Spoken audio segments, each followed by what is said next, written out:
ان کے ساتھ محبت بانٹ نہیں سکتے، ہم ان کے ساتھ میل ملاپ نہیں رکھ سکتے۔ تو میرے عزیزو، ہمیں خداوند نے چنا ہے۔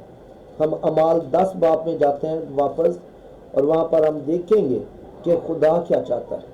دوسرے دن جب وہ راہ میں تھے اور شہر کے نزدیک پہنچے تو پترس دوپہر کے قریب کوٹھے پر دعا کرنے کو چڑھا، اور اسے بھوک لگی اور کچھ کھانا چاہتا تھا، لیکن جب لوگ تیار کر رہے تھے تو اس پر بے خودی چھا گئی، اور اس نے دیکھا کہ آسمان کھل گیا اور ایک چیز بڑی چادر کی مانند چاروں کونوں سے لٹکتی ہوئی زمین کی طرف اتر رہی ہے، جس میں زمین کے سب قسم کے چوپائے اور کیڑے مکوڑے اور ہوا کے پرندے ہیں۔ اور اسے ایک آواز آئی کہ آئے پترس، اٹھ، ذبح کر اور کھا۔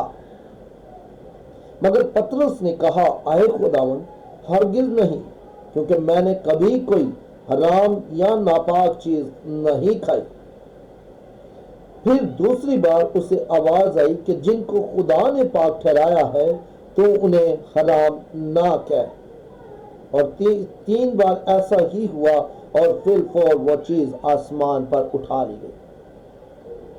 یہ ہے خدا کا منصوبہ، کہ خدا جب ہمیں غیر قوموں کی طرف بھیجتا ہے تو پھر ہمیں ان سے فرق رکھنے کی ضرورت نہیں، پھر ہمیں ان سے محبت بڑھانے کی ضرورت ہے، پھر ان کے کھانوں سے نفرت کرنے کی ضرورت نہیں، کیونکہ جب ہم کھانے سے نفرت کریں گے تو پھر ہم ان کے ساتھ بیٹھ کر خدا کے کلام کو شیئر نہیں کر سکتے، ہم خدا کی محبت کو ان کے درمیان بانٹ نہیں سکتے۔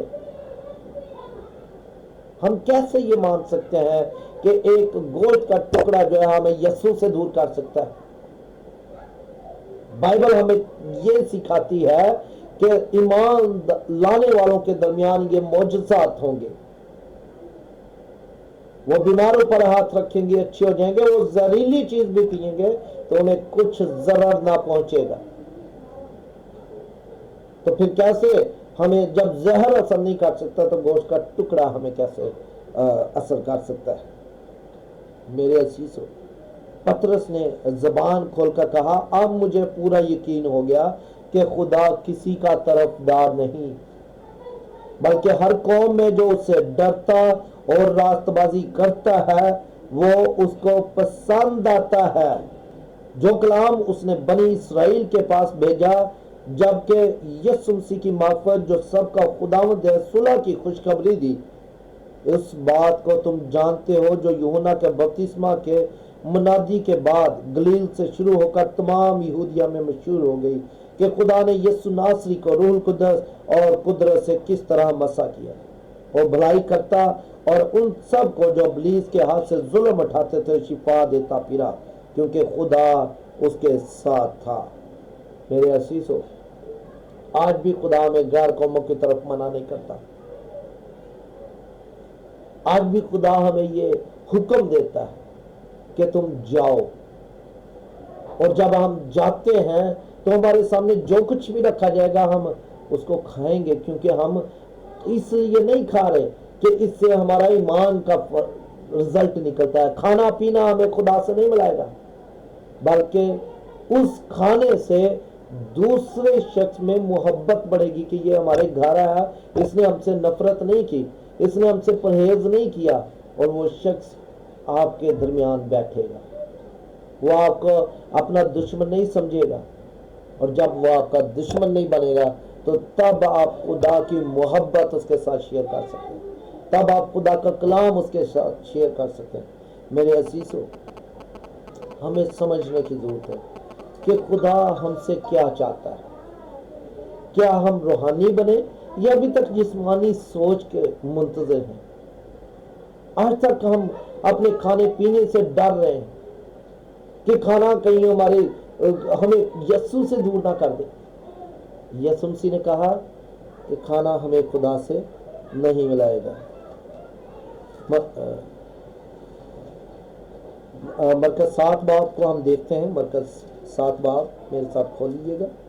پھر فریسی اور بعض فقیہ اس کے پاس جمع ہوئے، وہ یروشلم سے آئے تھے، اور انہوں نے دیکھا کہ اس کے بعض شاگرد ناپاک یعنی بن دھوئے ہاتھوں سے کھانا کھاتے ہیں، کیونکہ فریسی اور سب یہودی بزرگوں کی روایت کے مطابق جب تک اپنے ہاتھ خوب دھو نہ لیں نہیں کھاتے، اور بازار سے آ کر جب تک غسل نہ کر لیں نہیں کھاتے، اور بہت سی اور باتوں کو جو ان کو پہنچی ہیں پابند ہیں، جیسے پیالوں اور لوٹوں اور تانبوں کے برتنوں کو دھونا۔ بس فریسیوں اور فقیوں نے اس سے پوچھا، کیا سبب ہے کہ تیرے شاگرد بزرگوں کی روایت پر نہیں چلتے بلکہ ناپاک ہاتھوں سے کھانا کھاتے ہیں؟ اس نے ان سے کہا، یسایا نے تم ریاکاروں کے حق میں کیا خوب نبوت کی، جیسا کہ لکھا ہے، یہ لوگ ہونٹوں سے تو میری تعظیم کرتے ہیں لیکن ان کے دل مجھ سے دور ہیں، یہ بے فائدہ میری پرستش کرتے ہیں کیونکہ انسانی احکام کی تعلیم دیتے ہیں۔ تم خدا کے حکم کو ترک کر کے آدمیوں کی روایت کو قائم رکھتے ہو۔ اور اس نے ان سے کہا، تم اپنی روایت کو ماننے کے لیے خدا کے حکم کو بالکل رد کر دیتے ہو، کیونکہ موسیٰ نے فرمایا ہے کہ اپنے باپ کی اور اپنی ماں کی عزت کر، اور جو کوئی باپ یا ماں کو برا کہے گا وہ ضرور جان سے مارا جائے گا۔ لیکن تم کہتے ہو، اگر کوئی باپ یا ماں سے کہے، جس چیز کا تجھے مجھ سے فائدہ پہنچ سکتا تھا وہ قربان یعنی خدا کی نظر ہو چکی، تو تم اسے پھر باپ یا ماں کی کچھ مدد کرنے نہیں دیتے۔ یہ تم خدا کے کلام کو اپنی روایت سے جو تم نے جاری کی ہے باطل کر دیتے ہو، اور ایسے بتھیرے کام کرتے ہو۔ اور وہ لوگوں کو پھر پاس بلا کر ان سے کہنے لگا، تم سب میری سنو اور سمجھو، کوئی چیز باہر سے آدمی میں داخل ہو کر اسے ناپاک نہیں کر سکتی، مگر جو چیزیں آدمی میں سے نکلتی ہیں وہی اس کو ناپاک کرتی ہیں۔ اگر کسی کے سننے کے کان ہو تو سن لے۔ اور جب وہ بھیڑ کے پاس سے گھر میں گیا تو اس کے شاگردوں نے اس سے اس تمثیل کے معنی پوچھے۔ اس نے ان سے کہا، کیا تم بھی ایسے بے سمجھ ہو؟ کیا تم نہیں سمجھتے کہ کوئی چیز جو باہر سے آدمی کے اندر جاتی ہے اسے ناپاک نہیں کر سکتی، اس لیے کہ وہ اس کے دل میں نہیں بلکہ پیٹ میں جاتی ہے اور مزبلہ میں نکل جاتی ہے۔ یہ کہہ کر اس نے تمام کھانے کی چیزوں کو پاک ٹھہرایا۔ یہ کہہ کر اس نے تمام کھانے کی چیزوں کو پاک ٹھہرایا۔